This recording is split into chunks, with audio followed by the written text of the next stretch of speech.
उन्हाळी वाळवणातला सगळ्यात सोपा आणि रुचकर पदार्थ आज आपण बनवतोय पोह्याची चकली, जी बनवायला खूप सोपी आहे। फक्त पोह्यापासून बनणारी ही चकली काही मोजक्या साहित्यात तयार होते, जी तळल्यानंतर एकदम कुरकुरीत, हलकी आणि खूप खुसखुशीत होते आणि चवीला तर खूपच रुचकर लागते।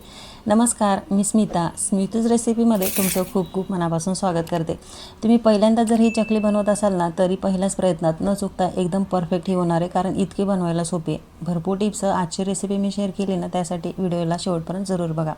आता या ठिकाणी रेग्युलर पोहे वापरतो आपण नाश्त्यासाठी, तेच मी पोहे घेतलेले अर्धा किलो वजनी प्रमाणात एवढं पोहे घेतलेले। त्याला गाळून स्वच्छ करून घेतले आधी, आणि मग मोठ्या कढईमध्ये घेऊन भरपूर पाणी घेऊन 3-4 पाणी स्वच्छ धुवून घेतले। असं बुडत्या पाण्यात धुवून घ्यायचं, म्हणजे त्याचा कुबट वास हा निघतो। आता याला आपल्याला गरम उकळत्या पाण्यात भिजत घालायचं आहे।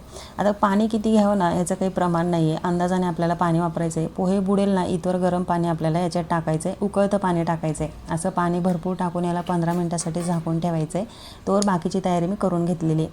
आता तिखटाप्रमाणे 10-12 हिरव्या मिरच्या मी क्रश करून घेतलेल्या आहेत। रेग्युलर नाश्त्याची चमची येते ना, त्या चमचीने मी मीठ घेतलेलं आहे, 1 चमची भरून घेतलेले।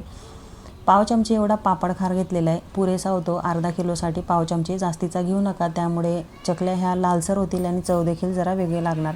पाव चमचा पुरेसा होतो। 1 चमचा भरून जिरं घेतलं, जे हाताने क्रश करून मी टाकले। असं क्रश करून टाकल्यामुळे खूप छान चव येते। हे सगळं साहित्य आपलं तयार झालं, बस एवढ्याच साहित्यात खूप छान चव येणार आहे आजच्या चकलीची। आता पोहे देखील खूप छान भिजून झाले आहे, त्याला जेवढी गरज होती तेवढं पाणी त्याने शोषून घेतलेलं आहे। एक्स्ट्राचं पाणी तळाला दिसतंय आपल्याला, हे आता आपल्याला चाळणीवर टाकून पाणी निथळून घ्यायचं आहे। आता चाळणीवर घेऊन हे पाणी ठेवून मी 5 मिनटं ठेवून दिलं, म्हणजे एक्स्ट्राचं पाणी याच्यातून निघून गेलेलं आहे। आणि गरम पाण्यात भिजल्यामुळे हे मिश्रण जरा गरम होतं ना, म्हणून थोडंसं हाताला सोसेल इतर कोमट देखील झालेलं आहे। बऱ्यापैकी पाणी निघालं आहे, तरी एक्स्ट्राचं पाणी थोडंसं मी असं दाबून काढून घेणार आहे। हलक्या हाताने दाब द्यायचा, एखाद मिनिटभर असं दाब दिला ना, तर एक्स्ट्राचं पाणी हे निघतं। अगदी नाही काढलं तरी देखील चालणार आहे, कारण जे एक्सेस पाणी होतं ते निघून गेलेलं आहे आपलं, म्हणजे हे पोहे आपलं तयार झालेलं आहे।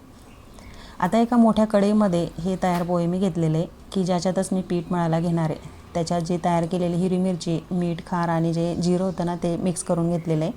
आता हे एकजीव करून घ्यायचं आणि खूप छान असं मळायचं, भाकरीच्या पिठाप्रमाणे आपल्याला मळायचं आहे। आता आजच्या रेसिपीमधली बनवायला तर खूप सोपी, पण खरी मेहनत आपली इथेच लागते। जेवढी तुम्ही मेहनत पीठ मळायला करणार ना, तेवढी तुमची चकली ही खुसखुशीत होणार आहे। छान मळलं ना मऊसूत ही पीठ, तर बनवताना अजिबात तुकडे होणार नाही, किंवा सुकल्यानंतर देखील त्याचे तुकडे होणार नाही। म्हणून 10-15 मिनटं भाकरीच्या पिठाप्रमाणे ताटामध्ये थोडं थोडं पीठ घेऊन मी हे मळून घेतलं। परत झाकून ठेवलं एक 15-20 मिनटासाठी। असं झाकून ठेवल्यामुळे बऱ्यापैकी हे पीठ मऊसूत होतं, आणि परत एक 10 मिनटं छान मळून घेतलेले। मळण्याला खूप वेळ लागतो, खूप मेहनत घ्यावी लागते मळण्यासाठी। जेवढं तुम्ही पीठ मळाल ना, तेवढं छान चकली होणार आहे। जर पीठ चकली करताना तुकडे पडत असतील, तर समजायचं आपण पीठ कमी मळलेले। परत ताटात घेऊन भाकरीच्या पिठाप्रमाणे मळून घ्यायचं आणि परत चकली तयार करायला घ्यायची। तुकडे न होता छान चकली होते।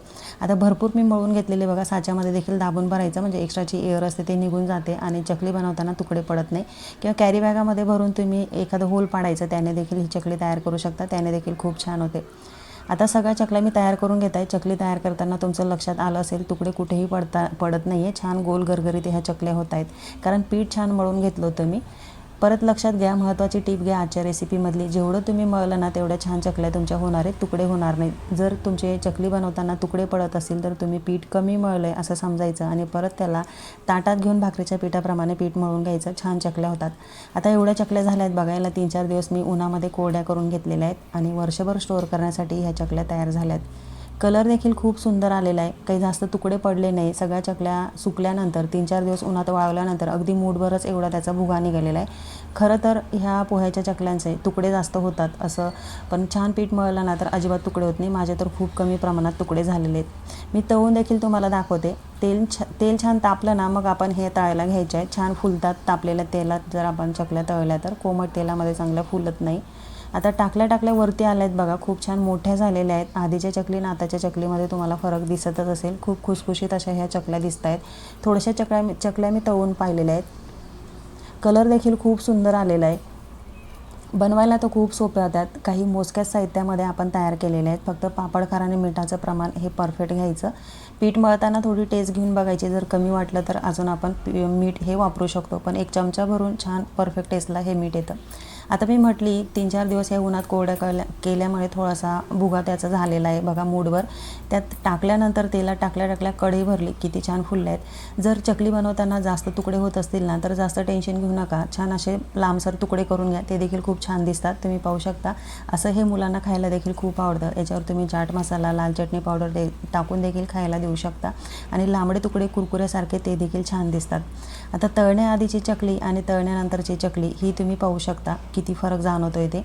खूप अशी दुपटी तिपटीची फुलून आली, कलर देखील खूप सुंदर आला आहे आणि चुरल्यानंतर हातावर चुरल्यानंतर तर खूप अशी सॉफ्ट अशी फील येते, खूप खुसखुशीत हलकी अशी ही चकली झालेली. खूप टेस्टला एकदम परफेक्ट येते, खूप छान चवीला रुचकर होते. भरपूर टिप्स आजची रेसिपी मी तुमच्याशी शेअर केली. मला खात्री तुम्हाला नक्कीच आवडेल. तुम्ही ह्या उन्हाळ्यात ही चकली नक्की तयार करून बघा आणि कशी झाली ती मला कमेंटमध्ये सांगायला विसरू नका. रेसिपी जरा देखील आवडली असेल तरी रेसिपीला लाईक करा, हाईप करा, चॅनलला सबस्क्राईब करायला विसरू नका. चला तर मग पुन्हा भेटू.